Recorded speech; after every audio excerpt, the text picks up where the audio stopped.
بسم اللہ الرحمن الرحیم۔ علم الصیغہ کا 7واں سبق ہے۔ ابھی اسم کی تقسیم ہے کہ اسم 3 قسم پر ہے۔ اسم پر 3 قسم است: مصدر، مشتق و جامد۔ ایک مصدر ہے، ایک مشتق ہے اور ایک جامد ہے، یعنی اسم کی 3 قسمیں ہیں۔ نمبر 1 مصدر، نمبر 2 مشتق، نمبر 3 جامد۔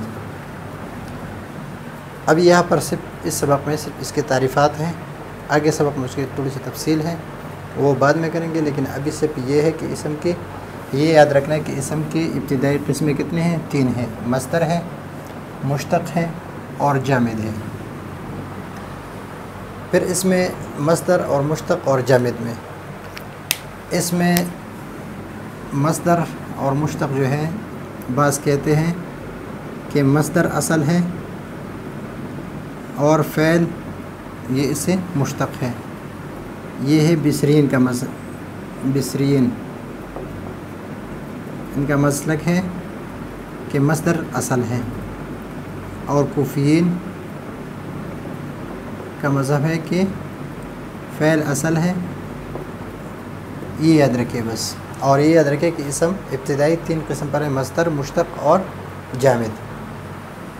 مصدر کس کو کہتے ہیں؟ مصدر کہتے ہیں کہ مصدر وہ ہے جو دلالت کرے برکاری، کہ کام پر دلالت کرے، اور یہ صرف یہ ان لوگوں کے لیے بیان کیا ہے جو فارسی جانتا ہوں، فارسی زبان جو لوگ جانتے ہیں ان کے لیے یہ قید لگایا ہے کہ ان کے آخر میں اگر آپ اس کا ترجمہ کریں گے فارسی میں تو اس کے فارسی ترجمے میں دن اور تن آتا ہے۔ مثلا یہاں پر زدن، کشتن، خوردن، یہ اس قسم کے جتنے بھی ہیں، یعنی دن اور تن فارسی میں آ جائے تو اس کو مصدر کہتے ہیں۔ مصدر یہ اس کا لغت میں صیغۃ اسمیۃ تدل علی الحدث، یہ اس کا ترجمہ ہے۔ مصدر کس کو کہتے ہیں؟ کہ وہ صیغہ، اسمی صیغہ جو دلالت کرتا ہے علی الحدث، جو حدث پر دلالت کرتا ہے۔ اور حدث جو ہے، یہ حدث یہ اصل میں یہ کام سے مراد، اس سے وصف مراد ہے۔ اس سے مراد کیا ہے؟ وصف مراد ہے، وصف کہ جو دلالت کرے وصف پر، اور اس وصف کو معنی مصدری بھی کہتے ہیں، معنی مصدری بھی کہتے ہیں، اور اس معنی مصدری کو حدث بھی کہتے ہیں۔ تو اب اس معنی حدث جو ہے صیغۃ اسمیۃ تدل علی الحدث، کہ مصدر اس کو کہتے ہیں کہ وہ صیغہ اسمیہ تدل علی الحدث جو حدث پر دلالت کرے۔ اور مصدر یہ صدرہ یصدر سے ہے، یصدر سے، اور مصدر اس لیے کہ صدرہ یصدر جب ہم اسے اس میں ضرب بناتے ہیں، یعنی مصدر کا معنی ہے محل صدور،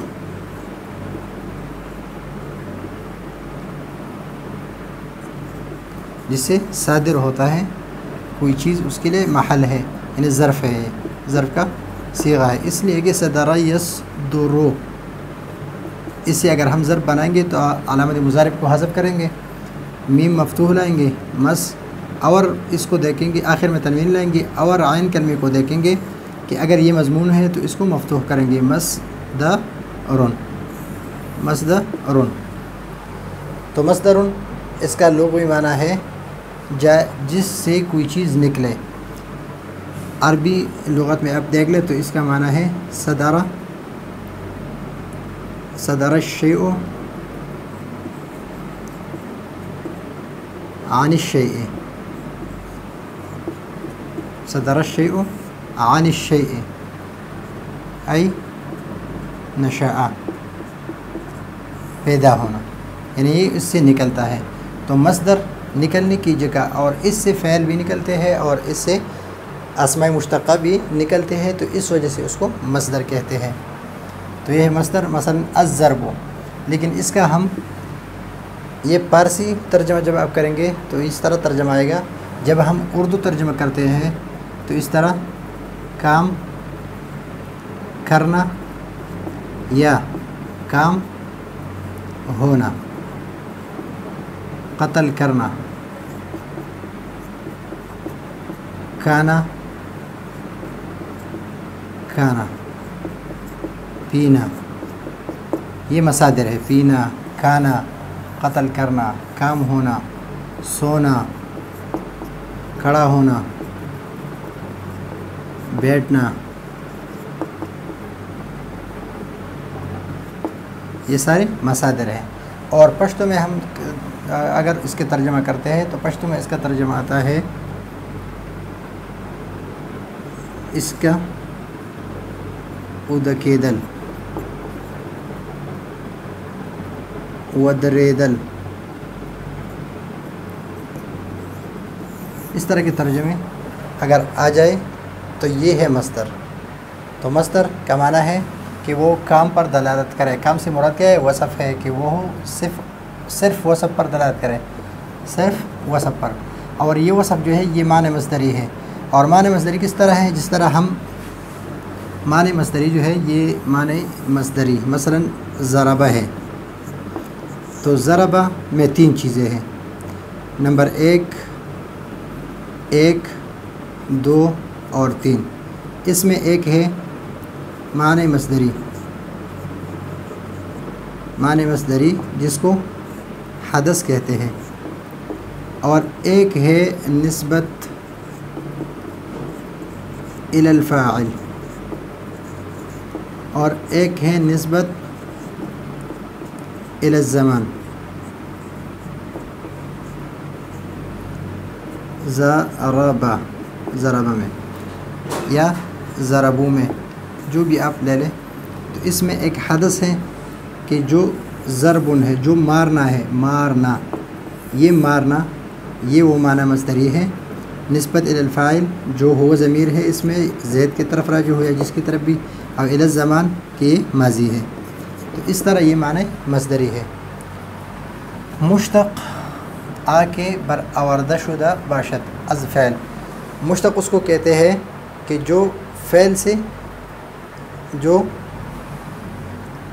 سے نکلا ہو، اس کو مشتق کہتے ہیں۔ مثلا ضربہ ہے، ضربہ، تو ابھی یہ ضربہ ہے، اس ضربہ سے نکلے گا سب سے پہلے ضاربن،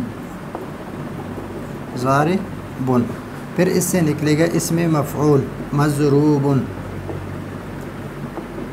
پھر اس سے نکلے گا ظرف مضربن، پھر اس سے نکلے گا اعلیٰ، اس میں اعلیٰ مضربن، اور پھر اس سے نکلے گا اس میں تبذیل، اس میں تبذیل، مثلا الضرب۔ اس طرح یہ مشتقات ہے۔ یہ کس سے نکل گئے؟ یہ نکلتے کس سے؟ فعل سے۔ تو جو فعل سے نکلے اس کو کیا کہتے ہیں؟ مشتق کہتے ہیں۔ اور مشتق اشتق یشتق اشتقاق سے ہے، اور اشتقاق کی 3 قسمیں ہیں، وہ آپ پہلے اسباق میں بھی پڑھ چکے ہیں، تو اس وجہ سے اس کو مشتق کہتے ہیں۔ مثلا ضاربن ہے، منصرن، یہ اعلیٰ ہے، اور کس سے اعلیٰ ہے؟ نصر ینصر سے۔ پھر یہ ہے جامد۔ جامد یہ جمود سے ہیں، اور جمود کہتے ہیں جس میں یعنی جو جامد اس کو کہتے ہیں کہ جس میں یعنی خشک ہو، جو خشک ہو اور اس سے کوئی چیز نہیں نکلتی۔ تو مصدر تو جامد کو جامد اس لیے کہتے ہیں کہ اس سے نہ کوئی صیغہ نکلتا ہے اور نہ اس سے کوئی صیغہ نکلتا ہے، نہ یہ کسی سے نکلتا ہے نہ اس سے کوئی چیز نکلتی ہے، تو اس وجہ سے اس کو جامد کہتے ہیں کہ نہ مصدر ہو اور نہ مشتق ہو، تو اس کو کیا کہتے ہیں؟ جامد کہتے ہیں۔ جس طرح الرجل، یہ اس سے نہ کوئی نہ فعل نکلتا ہے اس سے، نہ اس سے کوئی چیز مشتق ہوتی ہے، مثلا ضارب یا راجل یا مرجول، اس طرح کا کوئی صیغہ اس سے نہیں نکلتا ہے. اور نہیں یہ مصدر ہے، کس سے؟ فعل بنا لے، رجلا یرجل، اس طرح کا کوئی صیغہ اس سے نہیں نکلتا ہے. اور اس طرح یہ جعفر ہے. تو اس میں ہم نے کیا جانا کہ اسم 3 قسم پر ہے، مصدر ہے، مشتق ہے اور جامد ہے. پھر مصدر میں جو کام پر دلالت ہے یہ وصف ہے، اور یہ جو ہے یہ صرف فارسی کا ترجمہ جب آپ کریں گے تو معنی میں یہ دن اور تن آئے گا. اگر اردو میں ہے تو کرنا، کھانا، پینا، یہ سارے مصادر ہیں. مشتق اس کو کہتے ہیں کہ جو فعل سے مشتق ہو، جو میں نے آپ کو بتا دیا کہ فعل سے کس طرح مشتق کریں گے، جو اسماء جو فعل سے مشتق ہوتے ہیں. اور جامد اس کو کہتے ہیں کہ جو نہ مصدر ہو اور نہ مشتق ہو، جس طرح رجل اور جعفر. تو یہ ہے الموسیقہ کا 7واں سبق. اگلے سبق کے لیے اجازت چاہتے ہیں. اللہ حافظ.